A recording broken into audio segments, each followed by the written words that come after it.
Shalom, selamat pagi. Bertemu kembali di dalam renungan pagi Embun Surgawi, di mana hari ini kita akan beraktivitas.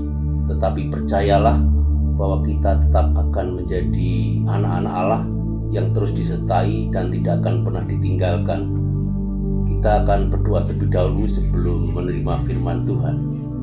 Bapa yang bertahta di surga, di dalam Yesus Kristus Tuhan Juru Selamat kami yang hidup, kami bersyukur buat Roh Kudus yang Tuhan anugerahkan untuk menjadi pertolongan, penghiburan, dan kekuatan. Roh Kudus sumber kebenaran di setiap langkah hidup kami. Pagi ini kami mau mengawali hidup kami menjadi kesukaan Tuhan terus-menerus sampai akhir hidup kami. Oleh karena itu, kenakanlah kami pribadi yang terus diperbarui Tuhan, dan oleh firman-Mu pagi hari ini kami mendapatkan santapan rohani yang indah di dalam Yesus Kristus. Hamba-Mu bercaya dan mengucap syukur. Haleluya. Amin. Dalam surat Kolose, surat yang dikirimkan Paulus, itu berbarengan juga dengan surat Filemon. Kalau surat Filemon itu kepada pribadi, dan kepada Filemonlah surat itu ingin meminta pengertian, pemahaman bahwa kasus yang dialami Filemon kepada Onesimus itu supaya kembali pulih, dan Filemon mau menerima kembali atas segala kesalahan Onesimus.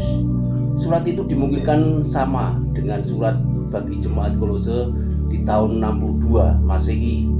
Tetapi untuk Kolose itu adalah jemaat, surat yang diberikan untuk jemaat di mana masa itu terjadi pembelajaran sesuatu yang memberikan pengaruh tidak bagus bagi jemaat di Kolose, di mana ada bidat-bidat yang menggerus, yang mempengaruhi keimanan kekristenan, sehingga tokoh Epafras sebagai pendiri jemaat Kolose diperlukan pengertian pula agar jemaat Kolose semakin dewasa. Oleh karena itu, kita sebagai umat Kristen di masa sekarang harus juga memiliki kekristenan yang dewasa, di mana kita mampu mempraktekkan pengampunan. Bapak Ibu yang saya kasih dalam Tuhan Yesus Kristus, ketika kita mengerti bagaimana kepedulian seorang anak Tuhan, meskipun masih di penjara, dia masih aktif memperhatikan secara pribadi maupun secara umum, karena Paulus merasakan ada sesuatu kegerakan ketika di penjara dan menghadapi kondisi-kondisi yang memang perlu dibagikan. Maka itu kita umat Kristen di masa sekarang ingin belajar sebagai Kristen yang dewasa mempraktekkan pengampunan. Kita mau baca di Kolose pasal 3 ayat 5, di mana ini langkah orang Kristen untuk menjadi manusia baru, yaitu mematikan hidup lama. Karena itu matikanlah dirimu segala sesuatu yang duniawi, yaitu percabulan, kenajisan, hawa nafsu, nafsu jahat, dan juga keserakahan yang sama dengan penyembahan berhala. Ketika kita condong kepada sifat-sifat karakter duniawi, kita memprioritaskan terlalu berlebihan kepada kepentingan jasmani, disitulah kita sudah menjadi bagian mendukakan Allah, menduakan Yesus. Karena apa? Kebutuhan fisikal, kebutuhan ekonomi itu menjadi prioritas, maka kita sudah masuk dalam penyembahan berhala. Terlebih lagi kita suka percabulan, hawa nafsu, keserakahan, dan sebagainya. Itu sebagai orang Kristen dewasa harus kita matikan. Buanglah di ayat 8 dan 9 Bapak Saudara. Tetapi sekarang buanglah semuanya ini, yaitu marah, geram, kejahatan, fitnah, dan kata-kata kotor yang keluar dari mulutmu. Jangan lagi kamu saling mendustai, karena kamu telah menanggalkan manusia lama serta kelakuannya. Kekristenan yang dewasa, kekristenan yang mampu mengubah hidup lama menjadi baru.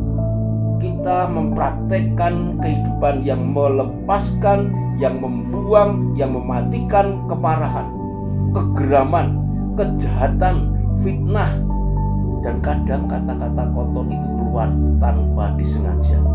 Tetapi kalau itu menjadi kesengajaan, kita diajari untuk dewasa, untuk mampu membuang hal-hal dari mulut kita, yaitu dusta. Kesombongan itu suatu dusta, kejahatan, fitnah itu dosa, kata-kata kotor apalagi.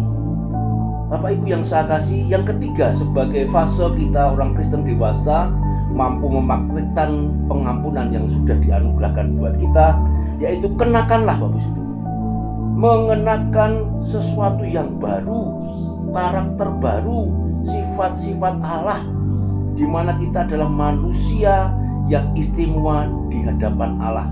Sebagai ciptaan manusia, terlebih sebagai orang yang menerima kasih anugerah Tuhan Yesus Kristus, kita pasti bisa mengenakan manusia baru, di mana kita orang-orang pilihan, orang yang kudus. Kita sudah mengenakan belas kasihan, kemurahan, kerendahan hati, kelemah lembutan, dan kesabaran.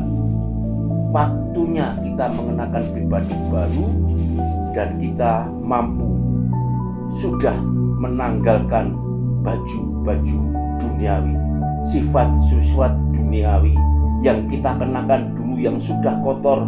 Kita kembali telah menjadi manusia baru, mengenakan baju bersih, menjadi pribadi yang penuh kasih.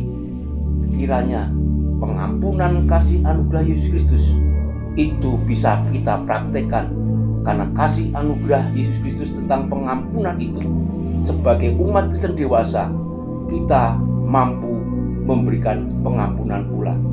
Tuhan Yesus memberkati. Haleluya. Amin.